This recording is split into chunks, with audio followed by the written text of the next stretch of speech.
সাম্প্রতিক সময়ে ইসরায়েলের জন্য অন্যতম এক আতঙ্কের নাম যেন ইয়েমেনের হুথি বাহিনী। দিন দিন হুথি বাহিনীর আক্রমণের সংখ্যা বেড়েই চলেছে ইসরায়েলের ভূখণ্ডে। একটা সময় যে ইয়েমেনকে ভাবা হতো দুর্বল রাষ্ট্র, আজ সেই ইয়েমেনের সামরিক শক্তি দেখে রীতিমতো কাঁপছে ইসরায়েল। প্রতিদিনই কোনো না কোনো ক্ষেপণাস্ত্র হামলার মুখে পড়ছে তারা। হুথি যোদ্ধারা এখন ব্যবহার করছে এমন অস্ত্র যা আগে কেবল পরাশক্তিদের হাতেই সীমাবদ্ধ ছিল। সাম্প্রতিক সময়ে তারা ব্যবহার করেছে হাইপারসনিক ক্ষেপণাস্ত্র যার নাম ফিলিস্তিন 2। এই প্রতিরোধ যোদ্ধাদের অন্যতম দাবি, গাজায় ইসরায়েলের আগ্রাসন যেন অবিলম্বে বন্ধ করা হয়।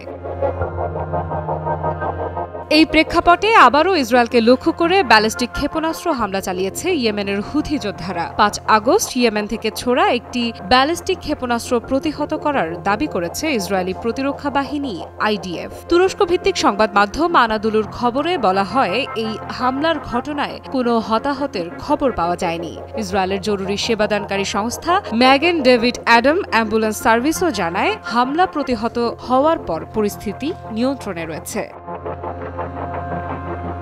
ওদের স্বপ্ন পূরণে পাশে থাকতে পেরে আমরা গর্বিত।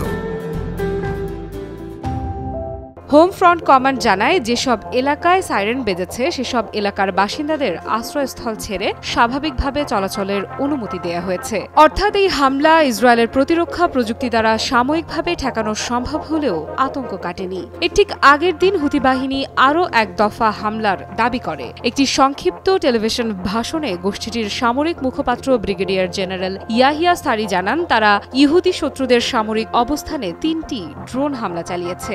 তার ভাষ্যমতে এই ড্রোনগুলো লক্ষ্য করেছিল ইসরায়েলের 3টি গুরুত্বপূর্ণ শহর তেল আবিব, আশকেলন এবং হাইফা। ড্রোন হামলার পরপরই গাজার নিকটবর্তী নেটজারিম বনাঞ্চল এবং মিশর সীমান্ত সংলগ্ন এলাকায় সতর্কতা সাইরেন বেজে ওঠে।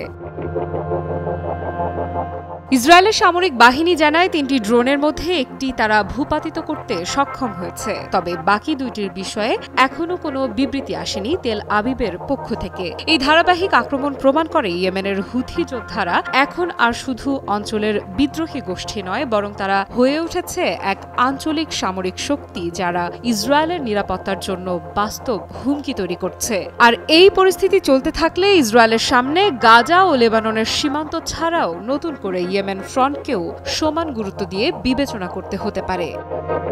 আফরিদা ইফরাত, নিউজ 24।